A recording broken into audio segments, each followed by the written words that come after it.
Welcome everyone to another episode of OfferVault News. I'm your host, Eddie Grand. Affiliate Summit West is coming up. That means OfferVault would like to see you at the Paper Callers Party beginning after the meat market at 6 p.m. on Monday, January 27th. The Paper Callers Party will be located at Paris Las Vegas Beer Park by the Eiffel Tower entrance and is sponsored by industry giants such as Market Call, Trellian, and PaperCallMarketing.com.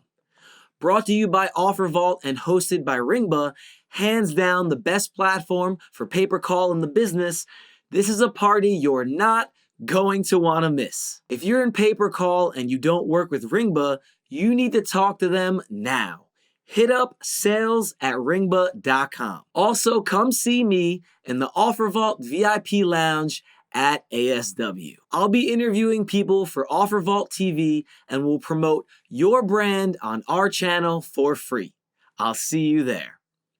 In this week's episode, we are going to discuss a new study that recently revealed how the advertising industry is systematically breaking the law. But first, here's a rundown of the top headlines this week. Facebook marketing partners may qualify for newly announced ad credit. For those of you viewers who may be associated with a Facebook marketing partner's premium agency, there's some exciting news developing.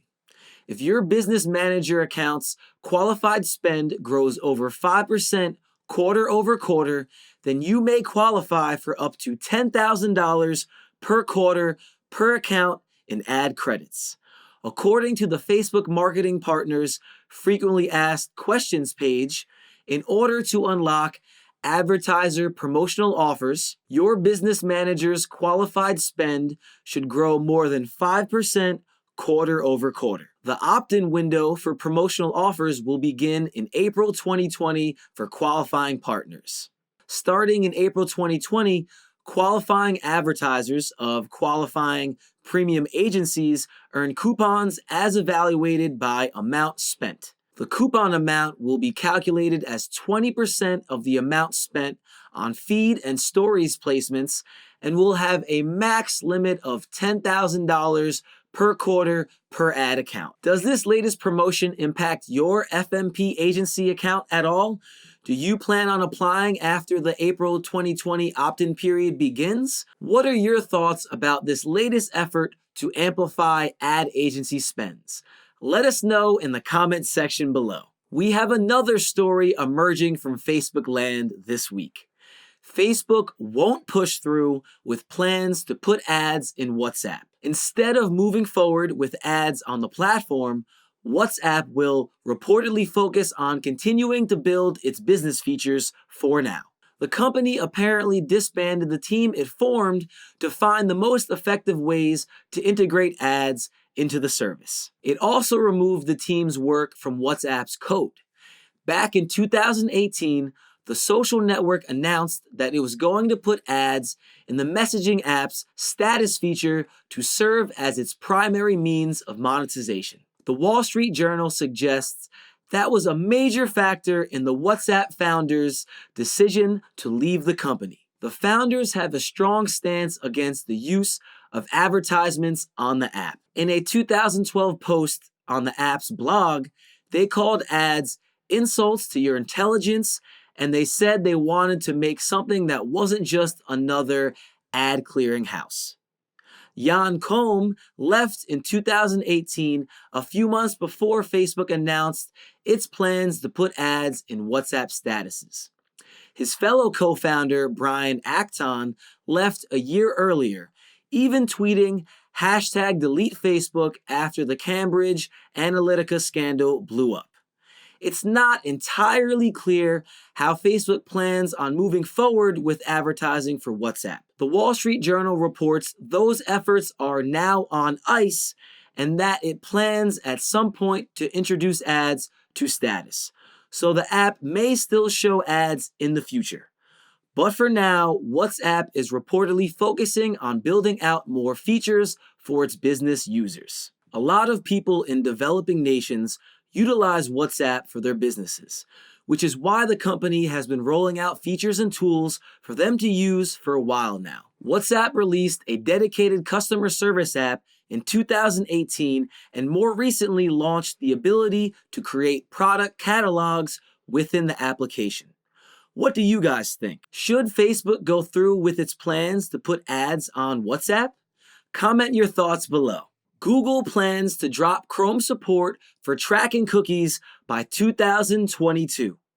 Feeling the pressure from competing browser developers, Google recently laid out a plan to drop Chrome support for tracking cookies within 2 years. The plan is laid out in a recent blog post titled "Building a More Private Web: A Path Toward Making Third-Party Cookies Obsolete." This is a major shift from a stance Chrome developers took in August when they warned that the blocking of support for third-party cookies, which allow advertisers to track people as they move from site to site, would encourage the use of an alternative tracking method known as browser fingerprinting. Fingerprinting collects small characteristics of a browser. For instance, installed fonts or plugins, screen size, and browser version to uniquely identify the person using it. Fingerprinting is harder to detect than cookies, and user profiles can't be easily deleted. Instead, Google's August post unveiled the Privacy Sandbox, a proposed set of open standards that would serve as an alternative to blocking third-party cookies. Privacy Sandbox uses browser-based machine learning and other techniques to determine user interests and aggregate them with other users. Google, whose ad-driven revenue model strongly favors ads that target individuals, interests, and demographics, said the proposed standard would allow advertisers to deliver more relevant ads without allowing them to track individual users. And now, Chrome engineering director Justin Shu stated that adoption of the Privacy Sandbox will allow Chrome to drop support of the cookies altogether. After initial dialogue with the web community, we are confident with continued iteration and feedback, privacy-preserving and open standard mechanisms like the Privacy Sandbox can sustain a healthy, ad-supported web in a way that will render third-party cookies obsolete, Shu wrote. Once these approaches have addressed the needs of users, publishers, and advertisers, and we have developed the tools to mitigate workarounds, we plan to phase out support for third-party cookies in Chrome. Our intention is to do this within 2 years. One major step in this 2-year process will come when Chrome will limit insecure cross-site tracking starting in February. Under the new change, Chrome will treat cookies that don't include a same-site label as first-party only and require cookies labeled for third-party use to be accessed over HTTPS. This will make third-party cookies more secure and give users more precise browser cookie controls, Shu wrote in Tuesday's post. At the same time, we're developing techniques to detect and mitigate covert tracking and workarounds by launching new anti-fingerprinting measures to discourage these kinds of deceptive and intrusive techniques, and we hope to launch these measures later this year. Google's plan to drop Chrome support for tracking cookies follows moves by Apple and Mozilla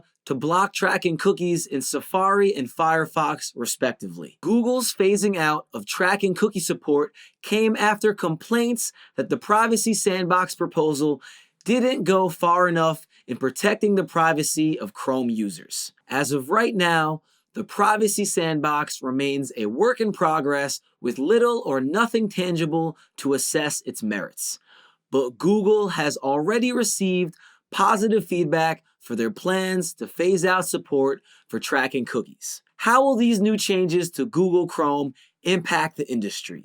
Comment your thoughts below. For our main story this week, we have to discuss this new study from the Norwegian Consumer Council.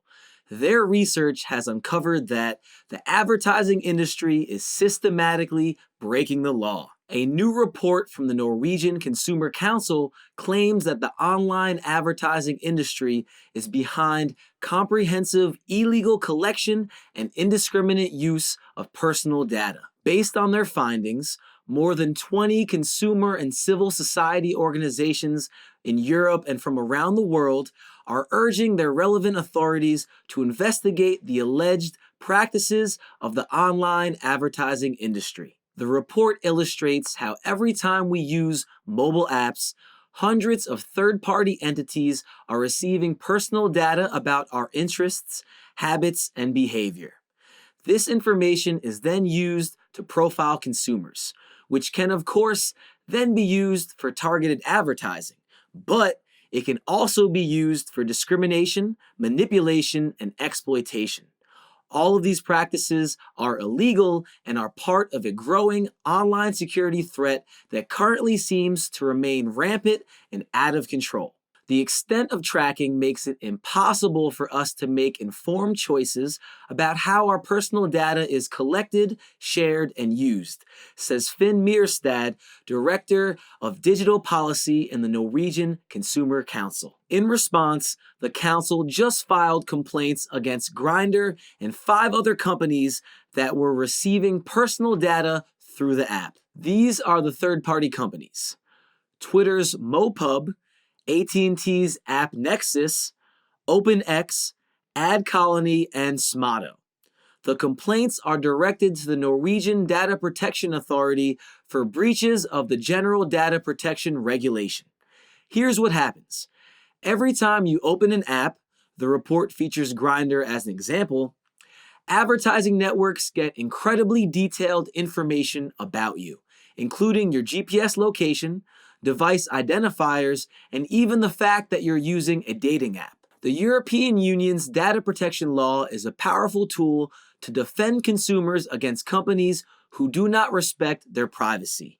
Consumer groups from all across the EU will continue to take action against those who break the rules, says Monique Goyens, Director General of the European Consumer Organization. As you all know, it's a normal occurrence in the online advertising industry to collect consumer information. And it's collected from a variety of channels, including web browsing, connected devices, and social media. When combined, this data provides a frighteningly complex picture of individuals, revealing what we do in our daily lives, our secret desires, our greatest fears, and our most vulnerable moments. This massive commercial surveillance is systematically at odds with our fundamental rights and can be used to discriminate, manipulate, and exploit us. This widespread tracking also has the potential to seriously degrade consumer trust in digital services, says Mierstad. This is all very private,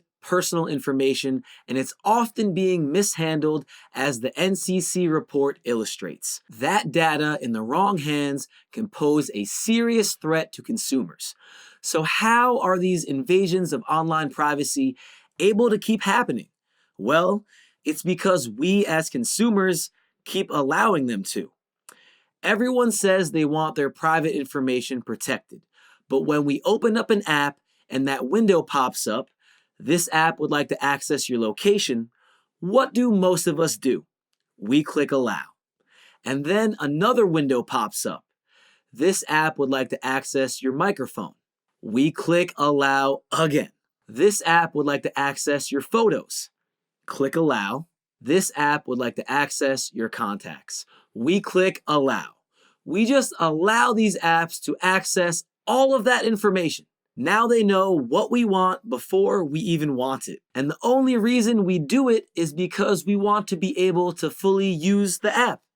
No one likes a broken app, because how else are you going to post IG stories of your really cool life if you don't allow Instagram access to your camera and microphone? As long as people continue to use apps, third parties will continue to get access to their personal information.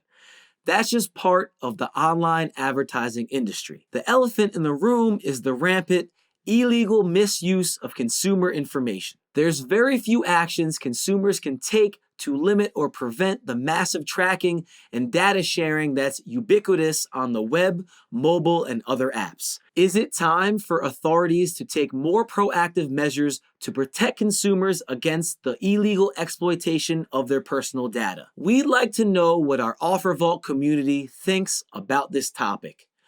Are these complaints from the Norwegian Consumer Council justified?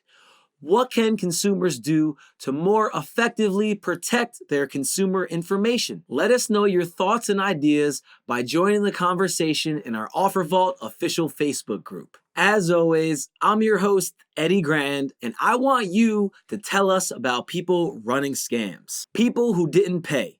People that ripped you off. Tell us about issues, controversies, companies doing horrible things, or changes in the industry by sending an email to tips@offervault.com. Your submission is entirely confidential. We want to hear from you, so please feel free to reach out. Eddie Grand, OfferVault News. We'll see you next time.